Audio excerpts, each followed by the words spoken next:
নামাজ হয় না, ফরজ ছুইটা গেলে সাউ সিজদা দিলে কাজ হয় না। নামাজের ওয়াজিব আছে 14টা। ওয়াজিব যদি ছুটে যায় তাহলে সাহু সিজদা দেওয়া লাগে। আল্লাহর বান্দা যদি নামাজের ওয়াজিব গুলো না জানে তাইলে সাহু সিজদা কেমনে দিবে, সে টেরও পাবে না, তার নামাজ হবে না। নামাজ সম্পৃক্ত মাসআলাগুলো জানাও ফরজ। নামাজ হওয়ার জন্য পবিত্রতা দরকার, ওযু দরকার। যদি নাপাক থাকে গোসল করার দরকার। ওযুর ফরজ আছে না, গোসলেরও ফরজ আছে। এখন যদি সে গোসলের ফরজগুলো না জানে, আদায় যদি না করে, বলেন তো সে পবিত্র হবে নাকি? সে যদি পবিত্র না হয়, বাইতুল্লাহ গিয়াও যদি নামাজ পড়ে, নামাজ কবুল হবে নাকি? ওযু ভাঙ্গার কারণ আছে, ওযুর ফরজ আছে। সে যদি ওযুর ফরজগুলো না জানে তাহলে তার ওযু হবে না। ওযু যদি না হয় নামাজ হবে না। আবার দেখেন ওযু ভাঙ্গার কিছু কারণ আছে। ওযু ভাঙ্গার 7টা কারণ। সে যদি না জানে কোন কারণগুলোয় ওযু ভেঙে যায়, তাহলে দেখা যাবে কোন সময় তার ওযু ভাঙছে। ওযু ভাঙ্গার কারণে নামাজ হয় নাই, সে নিজেও টের পাবে না। তাহলে যেই ইবাদত করবে সেই ইবাদতের মাসালাগুলো তার কি করতে হবে? জানতে হবে। এগুলো ফরজ জানা। এজন্য নবী বলেন দ্বীনি ইলম শিক্ষা করা প্রত্যেক মুসলমান নরনারীর উপরে ফরজ। হজ করবে, হজের কিছু ফরজ আছে, হজের ওয়াজিব আছে। সে যদি ফরজ বাদ দিয়া সুন্দর মতো হজ করে আইসা নামের আগে হাজি সাহেব লাগায়, নামের আগে হাজি সাহেব হবে, পাবলিক হাজি ডাকবে ঠিক, কিন্তু হজ তো আল্লাহর কাছে কবুল হবে। সেজন্য দ্বীনি ইলম শিখার দরকার। এখন কোথায় শিখবো? আমাদের দেশে সাধারণত 3 ভাবে দ্বীনি ইলম শেখে। কয়ভাবে? 1 নাম্বার মাদ্রাসায়। এই জন্য আমাদের আগামী প্রজন্ম যারা আছে, ছোট ছোট বাচ্চা যারা আছে, বড় মানুষদের তো মাদ্রাসায় ভর্তি হওয়া সম্ভব না। ছোট ছোট বাচ্চাদের আগে আমরা দ্বীনি ইলম শিখাবো। মনে রাখবেন, জরুরতে দ্বীন শিক্ষা দেওয়া এটা প্রত্যেক অভিভাবকের উপরে ওই সন্তানের হয়। আপনি যদি আপনার ছোট বাচ্চাকে, আপনার অধীনস্থ যারা আছে এদেরকে যদি জরুরতে দ্বীনের যেই জ্ঞান অপরিহার্য ফরজ, এই পরিমাণ দ্বীনি ইলম যদি আপনি আপনার সন্তানকে না শেখান, 1 নম্বরে সন্তানের হক নষ্ট করলেন। 2 নম্বরে ওই সন্তান যদি বদ্দিন হয়, কিয়ামতের দিন ওই সন্তান আপনার জান্নাতে যাওয়ার বাধা হয়ে দাঁড়ায়। এজন্য আমরা শুধু সন্তানদেরকে দুনিয়াবি লাইনে বড় করার চেষ্টা করি। ডাক্তার, ইঞ্জিনিয়ার, টাকার মেশিন আর এটিএম বুথ বানাইতে চাই। পটিয়ার মানুষ তো সব ব্যাংকের মালিক, পটিয়ার মানুষ না। চিন্তা করে আমাগো এলাকায় তো সব ব্যাংকের মালিক, সবগুলোই তো আমাদের এলাকার। তাইলে আমরা আমাদের সন্তানগুলাকেও মানুষ এটিএম বুথ বানায় ফেলবো, টাকার মেশিন বানায় ফেলবো। এ কাজ করেন না। আপনি আগে তাকে দ্বীন শেখান, নাইলে যে কি ক্ষতি হবে এই দুনিয়ায় থাকতেই আপনি টের পাওয়া শুরু করবেন। সেজন্য আমরা আমাদের আগামী প্রজন্ম যারা আছে, ছোট বাচ্চা, এদেরকে মাদ্রাসায় দিব। জরুরতে দ্বীন শেখার পরে, নুরানি মাদ্রাসায় 3, 4, 5 পড়ার পরে, এরপরে যদি মনে হয় যে না আলেম বানাবেন, বানান। এরপরে যদি মনে হয় না এখন তো সে দ্বীন সম্পর্কে জানে, আমি মরলে আমার জানাজাটা পড়াইতে পারবে, ইমামতি করতে পারবে, শরীয়তের হারাম হালাল বেঁচে চলতে পারবে, এবার আপনি তাকে জেনারেল লাইনে দেন। ও দুনিয়াবি লাইনে বড় শিক্ষিত হবে, ডাক্তার হবে, ইঞ্জিনিয়ার হবে, তবে সে ডাকাত হবে না। ঠিক কিনা বলে? ইঞ্জিনিয়ার হইয়া রডের বদলে বাঁশ দিবে না, আর ডাক্তার হয়ে ওই কসাইদের মতো ছোট্ট একটা বাচ্চা খাতনা করাবে, একেও অ্যানেস্থেসিয়া দিয়া এরা মেরে ফেলছে। এরকম ডাকাত হবে না, কারণ তার মধ্যে দ্বীনের বুঝ আছে। আরবিতে একটা প্রবাদ আছে, কুল্লু শাইইন ইয়ারজিউ ইলা আসলিহি, প্রত্যেকটা জিনিস তার মূলের দিকে ফিরে আসে। দেখেন না, একটা মানুষ যখন শিশুকালে ছোট থাকে একেবারে, সে নিজে কিছু বলতে পারে না, নিজে খাইতে পারে না, বাথরুমে গিয়ে বাথরুম করতে পারে না, নিজে গোসল করতে পারে না। দেখেন একটা সময় যখন সে আস্তে আস্তে বার্ধক্যে উপনীত হয়, ওই শিশুকালের অবস্থা তার আবার ফিরে আসে। বিছানায় প্রস্রাব পায়খানা করে, সে নিজে খাইতে পারে না, খাওয়ায়া দিতে হয়। দেখেন এমন জিনিসটা হলো, ওই বাচ্চাকে যখন দ্বীন শিখাবেন, ও যেখানেই যাক না কেন, যত পাপাচারের মধ্যে যাক না কেন, আশা করা যায় ভিত্তিমূলক দ্বীনি শিক্ষা হওয়ার কারণে ওই বাচ্চা এক সময় দ্বীনের দিকেই ফিরে আসবে ইনশাআল্লাহ। সেজন্য 1 নাম্বার হলো দ্বীন শিক্ষার জায়গা হলো মাদ্রাসা, 2 নাম্বার হক্কানি পীর মাশায়েখের খানকা, এটাও একটা সময় দ্বীন শিক্ষার একটা জায়গা ছিল। 3 নাম্বার হলো দাওয়াত ও তাবলীগ, যারা মুরব্বী হয়ে গেছে, বুড়ো হয়ে গেছে, বয়স হয়ে গেছে, মাদ্রাসায় যাওয়ার সুযোগ নেই, এই মানুষগুলো দাওয়াত ও তাবলীগে মেহনত করে সময় দিয়ে তারা জরুরতে দ্বীন তথা দ্বীনের উপরে চলার জন্য যতটুকু জ্ঞান দরকার উলামায়ে কেরামের সান্নিধ্যে থেকে সেগুলো শিখে আসবে। একটু সময় নিয়ে বের হবে, 1 চিল্লা 2 চিল্লা 3 চিল্লা দিবে, এতে ফায়দা কি হবে? যদি উলামায়ে কেরামের সাথে যায় তাহলে নিজের যতটুকু প্রয়োজন, নিজের যতটুকু জরুরত, এই লম্বা সময় যেহেতু দুনিয়ার কোনো কাজ নাই, বাড়ির কাজ নাই, ঘরের কাজ নাই, বাজারে যাওয়া লাগে না, দোকানপাটে যাওয়া লাগে না, এই সময়টাতে এই 3-4 মাসের মধ্যে মোটামুটি দ্বীনের উপরে চলার জন্য যা তার দরকার ইনশাআল্লাহ আশা করা যায় সে শিখে আসতে পারবে। এজন্য আপনাদের একটা দাওয়াতও দেই, এই যে আগামী মাস 2, 3, 4 উলামায়ে কেরামের তত্ত্বাবধানে বিশ্ব ইজতেমা হবে।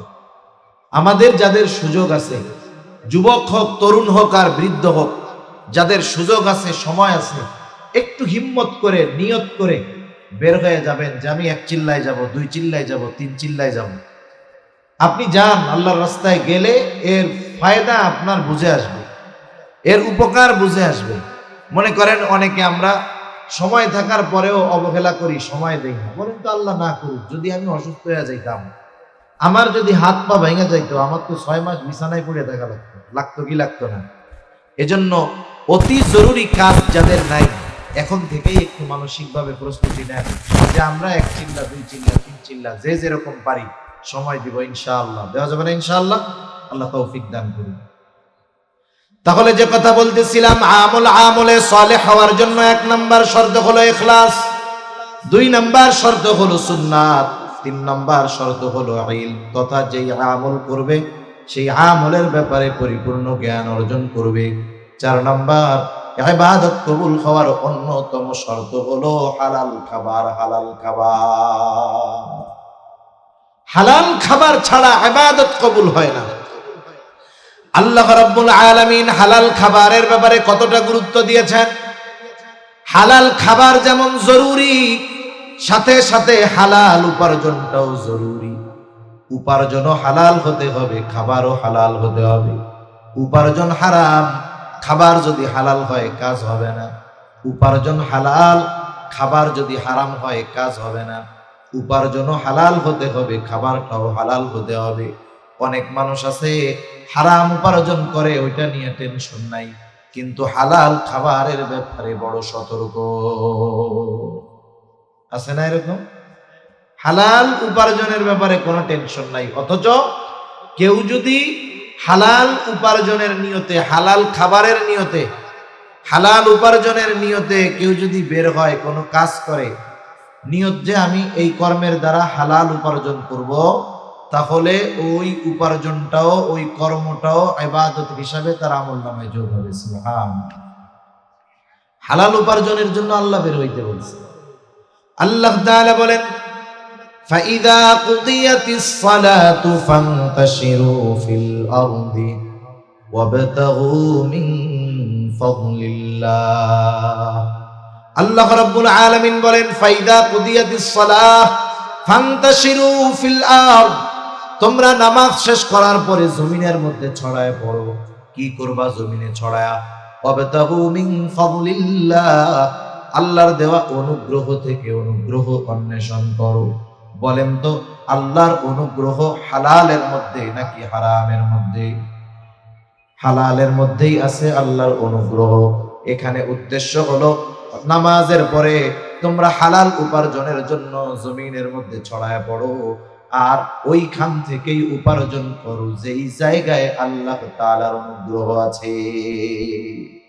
হারামের মধ্যে আল্লাহর অনুগ্রহ নেই, হালালের মধ্যে আল্লাহর অনুগ্রহ, হারামের মধ্যে আল্লাহর অনুগ্রহ নেই।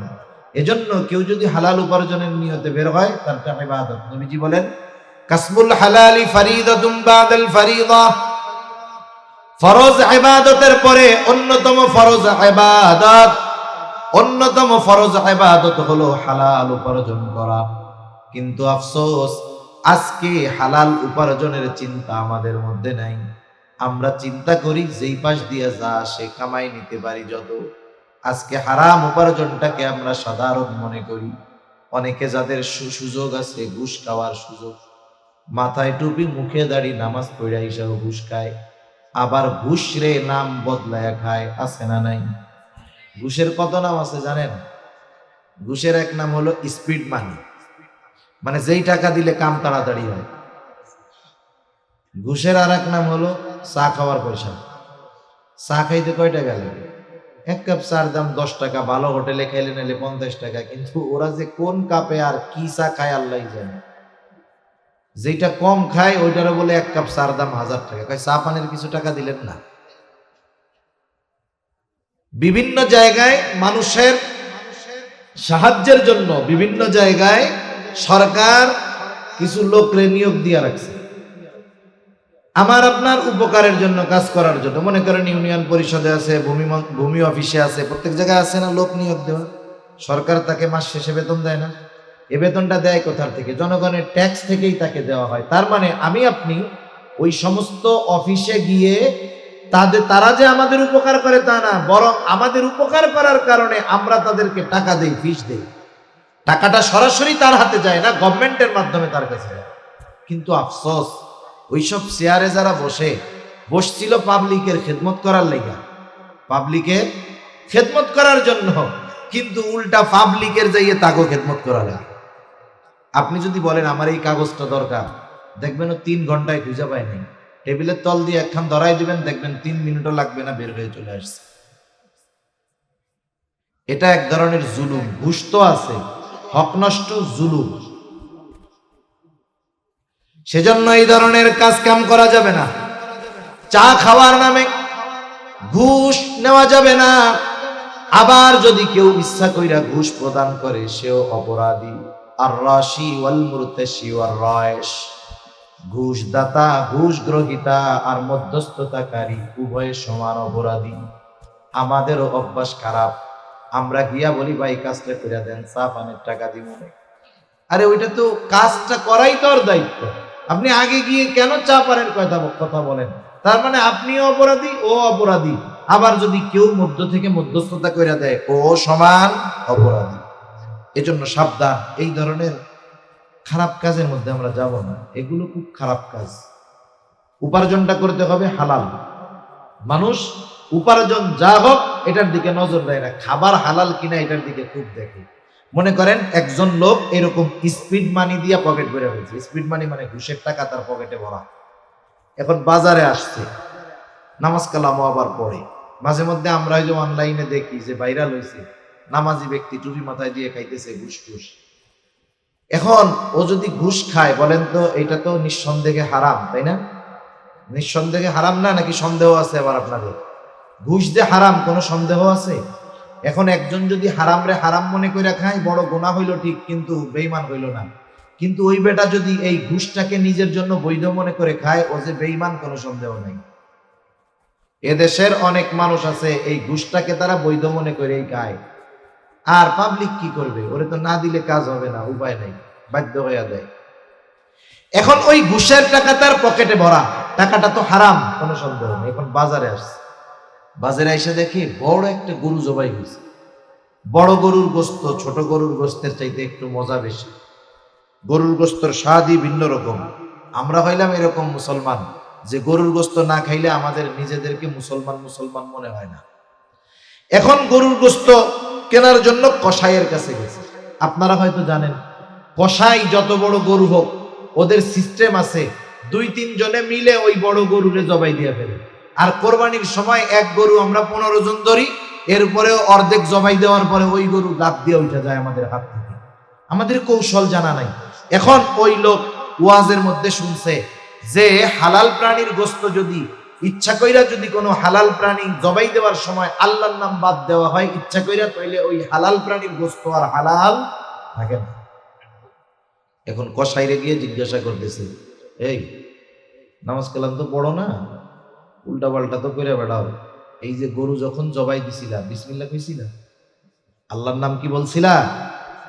কসাইও তো চালাক কম না, বলে চাচা এ মাসালা আমি খুব ভালো জানি, আমি জানি যদি ইচ্ছা কইরা বিসমিল্লাহ বাদ দেই তাইলে গরুর গোস্ত হারাম হয়ে যাবে। আমি এত বোকা না কাকা, নামাজ কালাম পড়ি না, এই শাস্তি আল্লাহ আমারে দিতেও পারে, ইচ্ছা করলে মাফও করে দিতে পারে। কিন্তু আমি যদি ইচ্ছা কইরা বিসমিল্লাহ বাদ দিয়া এই গরুর গোস্ত সবাইরে খাওয়াই, যতজন হারাম খাবে সবাইয়ের গুনাহ হবে, আমার জান্নাতে যাওয়ার কোনো উপায়ও থাকবে না। আমি ঠিক মতোই বিসমিল্লাহ বইলাই এটা জবাই দিছি। আচ্ছা, তাইলে তো গরুর গোস্ত হালাল আছে, কোনো সন্দেহ নাই। এইবার বলে দাও আমারে 10 কেজি গোস্ত দাও। সুন্দর মতো হালাল 10 কেজি গোস্ত নিয়ে পকেট থেকে যেই টাকাটা দিছে সেটা কি গন্ধ?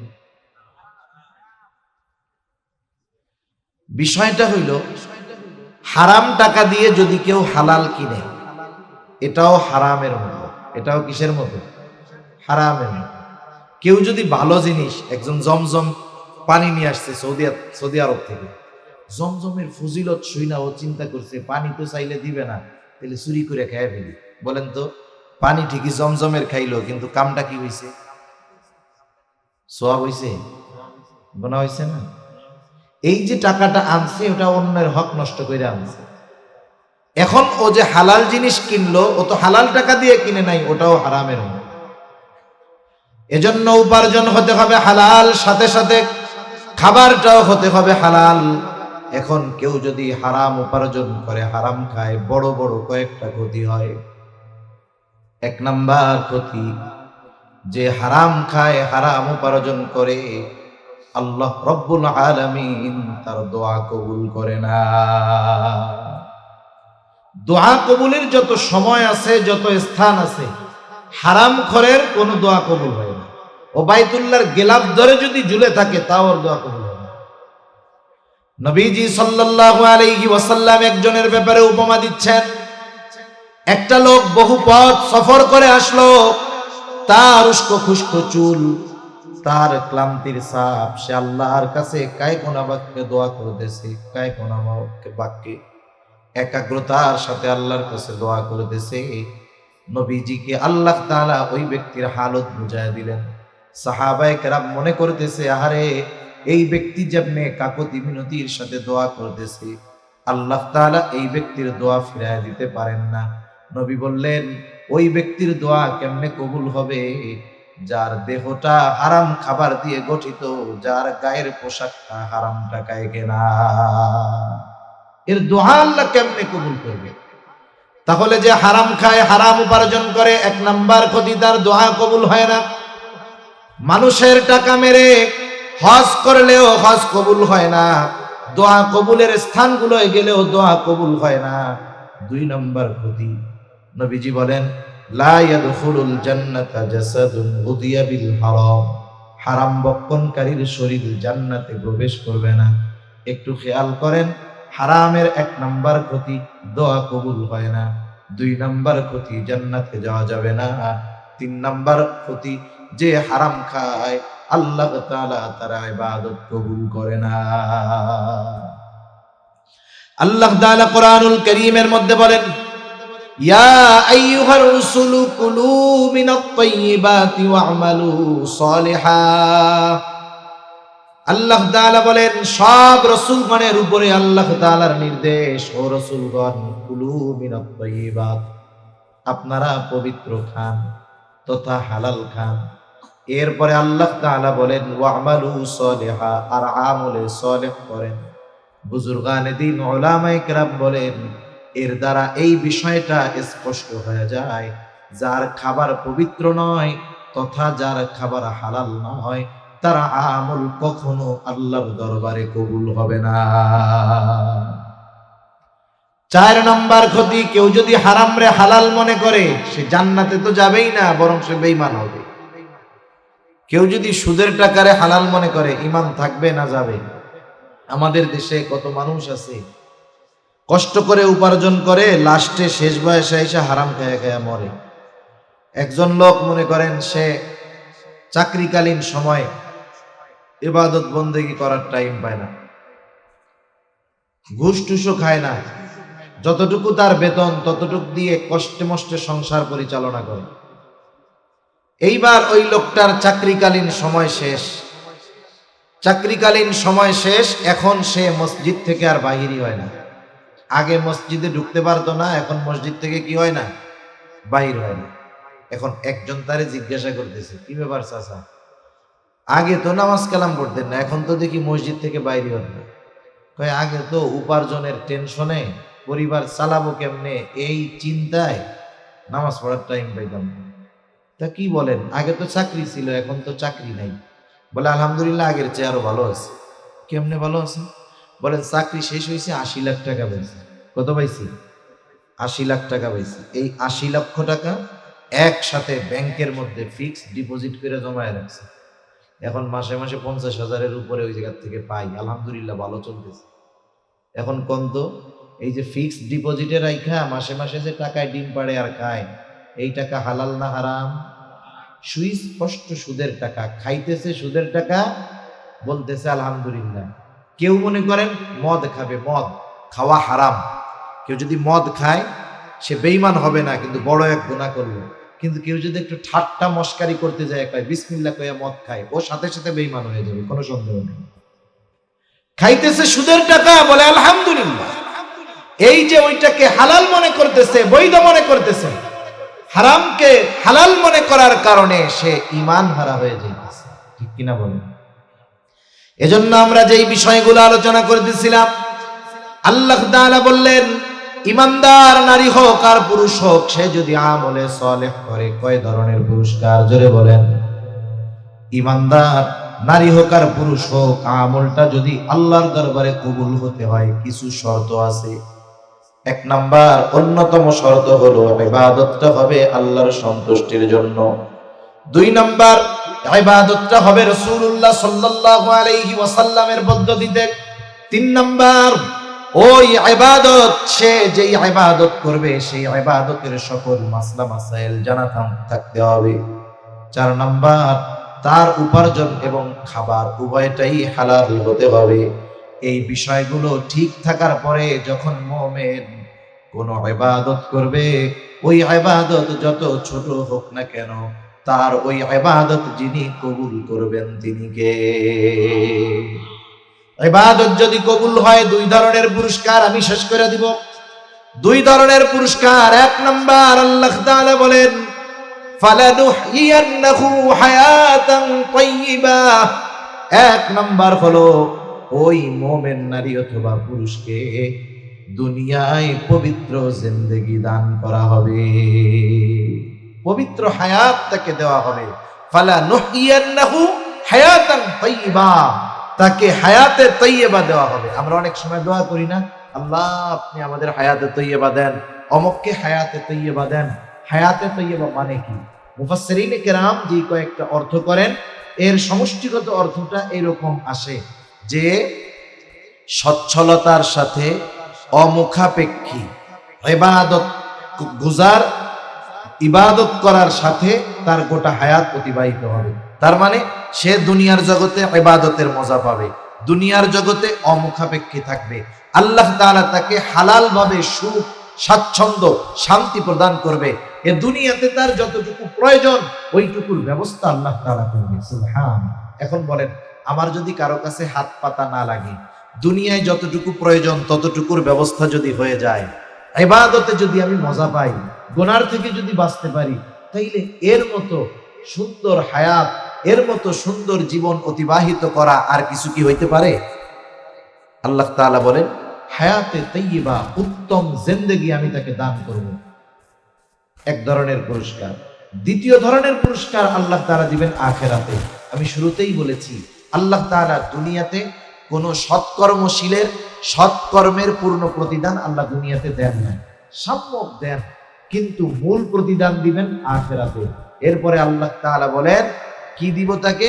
ওয়ালা নাজজিয়ান্নাহুম আজরাহুম বিআহসানি মা কানু ইয়ামালুন। দুনিয়াতে সে যা ইবাদত করছে ওই ইবাদতের তুলনায় অনেক অনেক গুণ বেশি উত্তম প্রতিদান আমি আল্লাহ তাআলা তাকে দিব। সুবহানাল্লাহ। তাহলে আমরা যেই ইবাদত করি দুনিয়ায়, ওই ইবাদতের চাইতে বহুগুণ বেশি উত্তম প্রতিদান আল্লাহ তাআলা আমাদেরকে আখিরাতে দিবেন। এজন্য সম্মানিত সুধী, আমরা হারাম থেকে বাঁচবো, ইবাদত গুলো ছোট হোক, আল্লাহর দরবারে যেন কবুল হয়, এই বিষয়গুলোর ব্যাপারে ঠিক থাকবো। মনে রাখবেন, হারাম এমন এক জিনিস, বিশেষ করে খাবার উপার্জন, এটা এমন এক জিনিস যে এটার কারণে আমার উপরে শুধু প্রভাব পড়ে তা নয়, এটার কারণে আমার পরবর্তী জেনারেশনের উপরেও প্রভাব পড়ে। হালাল খাবারের কথা আসলো বইলাই দেই। আপনারা যারা সোশ্যাল মিডিয়ায় ফেসবুক আছে দেখবেন, কয়দিন ধরে একটা ছবি আমরা দেখতেছি যে একটা পেজ থেকে এরকম ছাড়ছে যে এই মাসে মূল লাগো 20 কেজি গরুর মূত্র, গোমূত্র আর গোবর খাওয়াইছি। এরকম ছবি কেউ দেখছেন আপনারা? দু একজন দেখছেন কিনা জানি না। এটা খুব আকারে এখন চলতেছে। তার মানে কি বোঝা গেল? আমরা যে মিষ্টি খাই অমুসলিমদের দোকান থেকে, মুরব্বীদের মুখে খালি শুনতাম যে গরুর মূত্র দেয়, মাঝে মধ্যে গোবর দেয়, এখন ওরা নিজেই এটার স্বীকৃতি দিচ্ছে যে এটা আমরা দিয়ে মুসলমানদের খাওয়াই। একটা হলো স্বাভাবিক গায়রত এক জিনিস, রুচিশীলতা এক জিনিস, আর একটা হলো ইমানি গায়রত। অমুসলিম হিন্দুদের দোকান থেকে মিষ্টি কেনা খাওয়া জায়েজ আছে, এটা হলো সাধারণ মশলা। কিন্তু আপনি যদি জানেন বা নিশ্চিত হন যে ওই খাবারের সাথে আপনাকে আমাকে নাপাক মিশায় খাওয়ানো হয়, তখন কি খাওয়া যাবে? সব জায়েজের উপরে আমল করা যায় না। অনেক জায়েজ আছে, ওই ধরনের জায়েজ কাজ করতে গেলে রুচিতে বাঁধে। একটা উদাহরণ দিই, কষ্ট নিয়ে। একজন মনে করেন থুতু ফালাইছে এই জায়গায়, নিচেই ফালাইলো থুতু। বলেন তো থুতু কি হারাম নাকি? থুতু কি হারাম? যদি হারাম হইতো তাইলে তো কত গিলি আমরা রোজার মাসেও খাই। থুতু যেটা মুখে আসে, মাত্রাতিরিক্ত যদি না হয়, স্বাভাবিক যেটা আসে ওটা গিললে রোজা ভাঙে না। এখন থুতু যদি হারামই হইতো তাইলে তো রোজা ভেঙে যাইতো, গুনাহ হইতো। এখন থুতু একজন নিচে ফেলছে, এখন কেউ যদি ওই থুতু আবার জিব্বা দিয়া চাইটা খাইয়া উঠায়, এটা হারাম হবে না? ওটা তো জায়েজ আছে, ওটা তো খাবার হারাম না, ওটা তো জায়েজ, খাইলে তো গুনাহ হবে না। কিন্তু বলেন তো, এই জায়েজ কাজ যদি আপনারে আমারে 1000 টাকা দিয়া বলে, হুজুর আসছেন ঢাকা থেকে এত কষ্ট করে, এক কাজ করেন, এই জায়গায় আপনার থুতু ফালান, আবার একটু জিব্বা দিয়া চাইটা খান, আপনার 2000 টাকা দিয়া দিবেন। এটা আমি জীবনেও করব না, আপনাদের কেউ দিলে করবেন? জায়েজ কাজ তো 2000 টাকা কামাই হইব। তাহলে কিছু জায়েজ কাজ আছে যেটা করতে রুচিতে বাঁধে। এটা আমি আমার কথা বলতেছি, আমি অনেক আগের থেকে চেষ্টা করি অমুসলিমদের দোকান থেকে, বিশেষ করে যেগুলো তারা নিজেরা বানায়, নিজেদের প্রস্তুতকৃত খাবার, মিষ্টান্ন, এইসব, এটা থেকে বেঁচে থাকার জন্য আমার ওই রকম রুচিতে আসে। কিন্তু যখন এইটা দেখলাম, এখন তো দেখলাম এটা ইমানি গায়রতের বিষয়। জন্য খাবারের ক্ষেত্রে আমরা চেষ্টা করব যে পবিত্র এই খাবারগুলো খাওয়ার। খাবারের প্রভাব আছে, খাবারের কি আছে? প্রভাব আছে। আমার আলোচনা শেষ, দুই একটা কথা বলতেছি। দেখেন, ইসলামী শরীয়তে অনেক ধরনের প্রাণী, অনেক ধরনের খাবার আমাদেরকে খাইতে নিষেধ করা হয়েছে। একটা উদাহরণ দিই, আমরা খাই গরু। বলেন তো, গরু তৃণভোজী পশু, গরু তৃণভোজী পশু, ওই শাক সবজি লতা পাতা খড় এগুলো খায়। ইসলামী শরীয়তে শুয়োরকে হারাম করা হয়েছে। আপনারা কি শুকর দেখছেন? শুকর খুব ভালো জায়গা থাকে না? ও খায় কি দেখছেন? কি করে? ও যেই জায়গা দিয়ে যায় 3 কিলোমিটার ধরে, কি গন্ধ, অবস্থাটা, ও নোংরা থাকে, অপরিষ্কার থাকে, অপরিচ্ছন্ন থাকে। এটা হলো স্বাভাবিক যুক্তির কথা। এই যে এই ধরনের প্রাণীগুলো, ওরা যা খায়, ওরা যেভাবে চলে, ওইগুলো খাওয়া মানুষের রুচিতেই এমনি মানা করেন, ধরুন ওইগুলো কি খাওয়া যায় নাকি, কি অবস্থা। কিন্তু ইসলাম তো আগের থেকেই হারাম করছে। সাথে সাথে চিকিৎসা বিজ্ঞান বলে, যারা শুকরের গোশত খায়, এর দ্বারা শুকরের গোশতের মাধ্যমে এক ধরনের কৃমি আছে, কৃমি, ওগুলো দেহের মধ্যে উৎপন্ন হয় এবং ওইটা থেকে মানুষের বড় বড় রোগ হইতে পারে, ক্যান্সার হতে পারে, মৃত্যুর কারণ হতে পারে। এজন্য ইসলাম খানা দানার ব্যাপারেও, খাবারের ব্যাপারেও যথেষ্ট সতর্কতা অবলম্বন করছে। ইসলাম কোনো জিনিস কাঁচা খাইতে বলে নাই, রান্না করে সিদ্ধ করে খাইতে বলছে। কত সুন্দর সিস্টেম। এজন্য খাবারের প্রভাব মানুষের উপরে পড়ে। এটা খাবারের হোক আর উপার্জনের হোক। যেমন যারা হারাম উপার্জন করে, দেখবেন হারাম উপার্জন করে, সুদ খায়, ঘুষ খায়, যারা সুদ ঘুষ খেয়ে অভ্যস্ত, দেখবেন তাদের হৃদয় কঠোর হয়ে যায়। মানুষ বিপদে পড়লেও সুদখোর ঘুষখোর মানুষকে সাহায্য করে না, ওরা শুধু অর্থ চিনে। এই জন্য উপার্জন হারাম হলেও ওর একটা প্রভাব পড়ে, খাবার হারাম হলেও ওর একটা প্রভাব পড়ে। উপার্জন হালাল যারা করে কষ্ট হলেও দেখবেন তাদের এই হালাল খাবারের একটা প্রভাব আছে। আবার খাবার যারা হালাল খায়, খাবার যত নরমাল হোক এই খাবারেরও একটা প্রভাব আছে, ঠিক কিনা বলেন? যারা আবেদ হালাল খায় তারা ইবাদতের মজা পায়, হালাল খাবারের প্রভাব তার চেহারার মধ্যে পাওয়া যায়। আর যেগুলো হারাম খায়, হারাম উপার্জন করে, ওর গায়ের চামড়া যত সাদা হোক না কেন, ওর চেহারার মধ্যে ওই যে একটা কর্কশতা, হারামের যে একটা প্রভাব, এটা তার চেহারার মধ্যে বিস্তার লাভ করে। সেজন্য আমরা আমাদের আমলগুলোকে আমলে সলেহ হিসাবে পরিণত করার জন্য যে কাজগুলো করার দরকার আমরা করবো তো ইনশাআল্লাহ।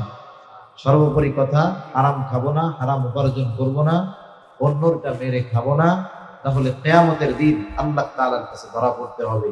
আল্লাহ সুবহানাহু ওয়া তাআলা আমাদের সকলের ছোট বড় আমলগুলোকে আমলে সলেহ হিসাবে আল্লাহ তাআলার কাছে কবুল হওয়ার জন্য যেই যোগ্যতাগুলো অর্জন করার দরকার, আল্লাহ সুবহানাহু ওয়া তাআলা সেই যোগ্যতাগুলো আমাদের অর্জন করার তৌফিক দান করুন। সকলে বলি আমিন। ওয়া আখিরু দাওয়ানা আনিল হামদুলিল্লাহি রাব্বিল আলামিন। আসসালামু আলাইকুম ওয়া রাহমাতুল্লাহি ওয়া বারাকাতুহু।